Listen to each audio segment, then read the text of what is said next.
자, 여러분 제가 이 수업에서 동화는 처음 다루어 봅니다. 근데 갑자기 동화를 한번 하면 좋겠다라는 생각이 들었고, 이번 학기에는 이렇게 보다시피 집에 앉아가지고 지금 찍는 시간이 많다 보니까 이제 또 그런데요. 그 전에 제가 뭐를 해봤었냐면 우화.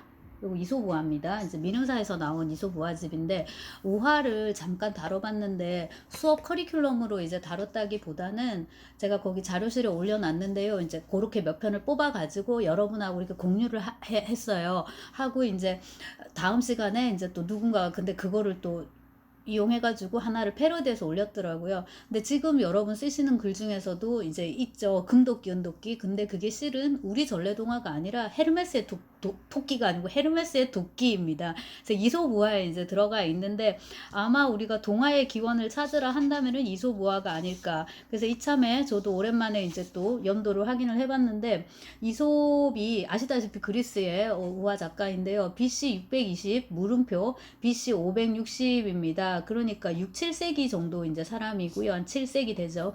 그 다음에 이제 비교를 해보면은 호메로스가 BC 9세기입니다. 그 다음에 이제 소포클레스가 그거보다는 조금 더 이제 우리 쪽으로 다가와 있어요. 이솝보다도 우리 쪽으로 이제 더 다가와 있는데 호메로스가 굉장히 옛날 사람이구나 이제 이렇게 생각할 수 있고요.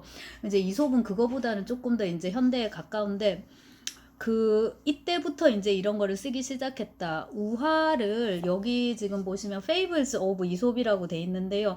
우화는 우의, 수사학적으로는 알레고리. 그래서 그 기표, 기의를 우리가 얘기를 하면 기표가 있으면 말하자면 기의가 하나인 그겁니다. 그래서 심볼, 상징하고는 다르죠. 상징은 다이성이 생명인데 여러 가지를 이제 의미할 수 있는 거거든요.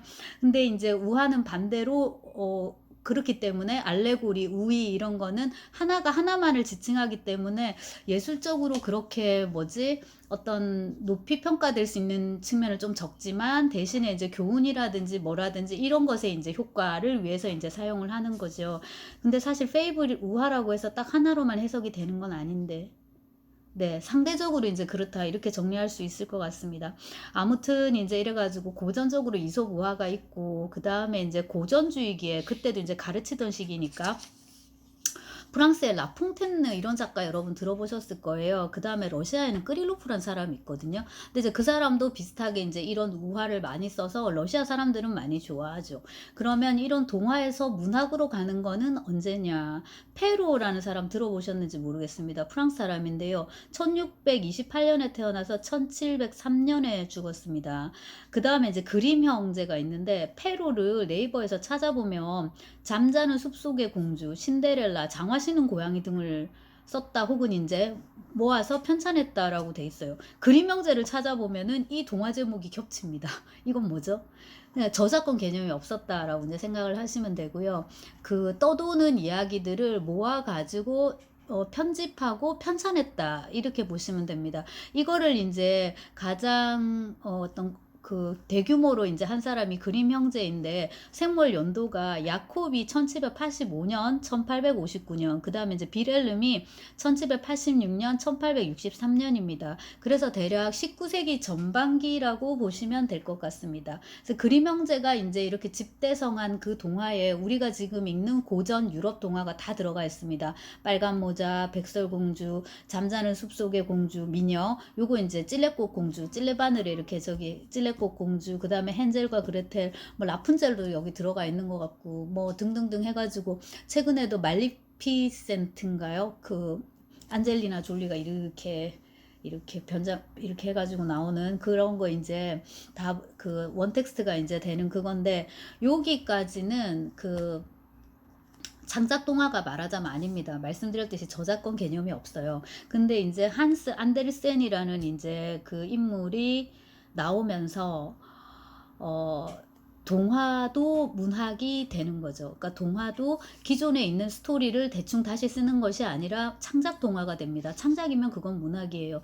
그래서 어 안델센을 우리가 이제 높이 칠 수밖에 없는데 1806년에 태어나서 1875년에 죽었습니다.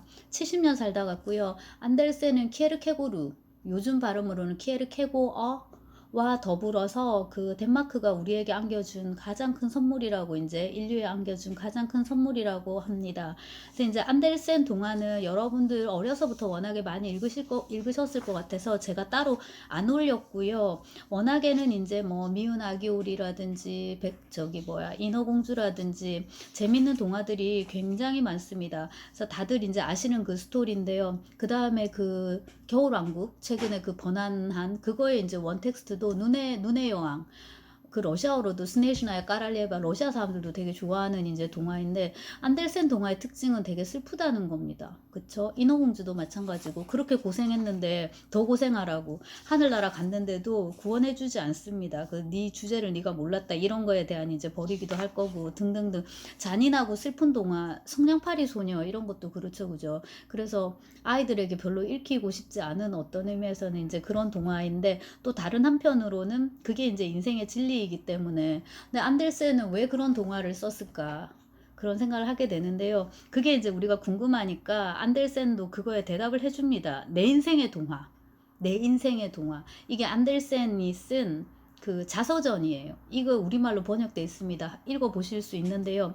저도 읽어보고 좀 놀랐는데 되게 못 썼더라고요. 그래서 동화 작가 안델센은 이렇게 대단했는데 내 인생의 동화 속에 나오는 안델센은 사람은 좋은데 너무 속물이고 너무나도 출세지향적이고 그래서 하이네라고 그 독일의 낭만주의 시인이 있는데 그 사람이 그 안델센을 두고서 재단사라고 재단사처럼 추레한 행색과 충성을 바치려고 안달복달하는 행동 거지며 모든 시인의 완벽한 전형 왕이 딱 좋아하는 시인이라고 비꼬기도 했다라고 이제 제가 그 올려놓은 자료에 보면 있습니다. 그랬는데 이제 자기는 이 재주가 이거 글 쓰는 재주니까 매설이죠. 글을 파는 거죠. 이 말을 팔아가지고 이제 먹고 살아야 되고 이걸로 이제 밥벌이 플러스 그 귀족 사회에 끼고 싶은 그런 욕망 같은 거 우리가 우리 내면에 가지고 있는 그런 온갖 뭡니까 여러분 그런 이제 뭐 추하다 해도 좋고요 뭐 속물성 근데 그건 우리의 본질이니까 그런 거를 그 이 내 인생의 동화에서는 너무나도 여실하게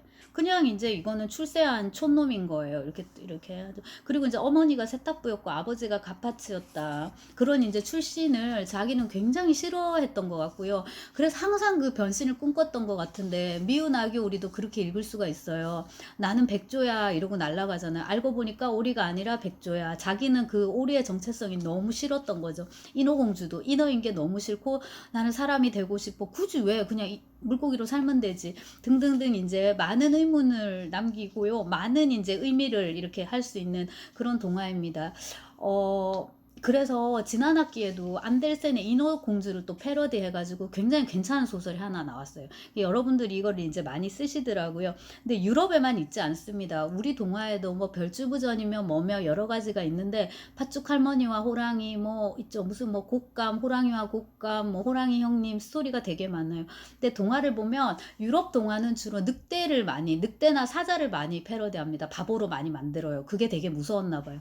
우리의 동화는 호랑이를 잡습니다. 호랑이가 되게 무서웠나 봐요. 그래서 동화 속에서는 이제 호랑이를 다 문자 그대로도 잡고 줄줄이 깬 호랑이라고 기름 발라고 호랑이의 입과 항문과 이렇게 줄줄이 깬 호랑이 이런 식으로 어떤 애가 말 그대로 문자 그대로도 잡고 그다음 미학적으로도 잡는 걸로 바보로 만들고 웃기게 만들고 이제 이런 식의 전래동화 이제 계열이 있고요. 그 동화가 여러분 번역이 좋습니다. 많이 돼 있는데 자 이거 안데르센 메르헨인데 그 독일에서 학위하신 분이 번역을 해서 좀 볼만합니다. 어지간한 거 다 들어가 있거든요. 근데 여기 보면은 동화라고 부르기 못한 거의 소설 수준의 또 동화가 있어요. 그래서 안데르센의 문학적 재능이 이런 거였구나 생각하게 되는데 그가 쓴 소설 수준의 동화는 동화보다 못해요. 그러니까 동화가 훨씬 낫고요.